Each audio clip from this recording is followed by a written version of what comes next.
అయ్యా మేము 4 సంవత్సరాల నుంచి పింఛను వస్తుండే మేము ఎల్లో తెచ్చి చెప్తున్నారయ్యా. నాకు పచ్చివాసన వచ్చిన మనిషిని, నేను నడవలేను. పోయిన నెలలో సచివాలయం పోయి వచ్చారు, పానం పోయింది. మాకు ఆడపిల్లలు చూసేలేరు, మగపిల్లలు లేరు నాయన. మేము నడవలేము. బ్యాంకీలు వద్దు, ఏమొద్దు. ఆ చంద్రనారాయణ బాబులు కేసులు పెట్టి ఇట్లా వారెంట్ల మీద ఎందుకు అయ్యా ఇట్లా చేయటం? మాకు జగనే కావాలయ్యా. మీరే మాకు సాయం చేసి మాకు ఇంటికి తెచ్చి ఇచ్చేటట్టు చెయ్యండి అయ్యా. మీ పిండం ఉంటుంది, మాకు జగన్నే కావాలయ్యా.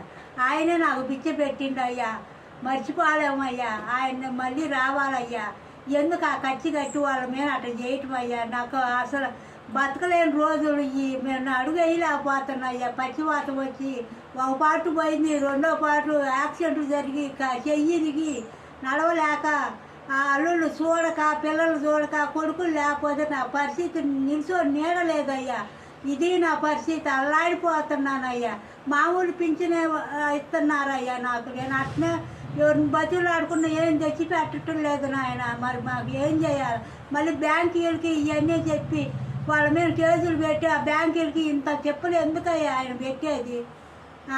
మాకు ఆ జగనే రావాలయ్యా. జగన్ పొన్నాను మాకు ఒడ్డునేసిండు అయ్యా. నాకు ఆయనే పింఛన్ ఇచ్చిండు అయ్యా. మళ్ళీ మాకు ఇంటికి తెచ్చి ఇచ్చేటట్టు మీరు పుణ్యం కట్టుకొని సాయం చేయండి అయ్యా. మీకు పుణ్యం ఉంటుంది అయ్యా. దిక్కులేని పక్షిలాగా నేను అడుగుతున్నాను అయ్యా. నా బోటోళ్ళు ఎంతమందో ఉండారయ్యా. ముసలోళ్ళు, దిక్కులేని వాళ్ళు అందరికి ఆదరిస్తున్నావు, అన్నం పెడుతున్నావు. ఈ ముసలివాళ్ళకి కూడా ఆశ్రయంలో మంచి ఉంటే చేసి మాకు సాయం చేయయ్యా. జగన్ పుణ్యాన్ని మాకు న్యాయం జరుగుద్ది కోరుకుంటున్నాం అయ్యా. ఆయన రావాలని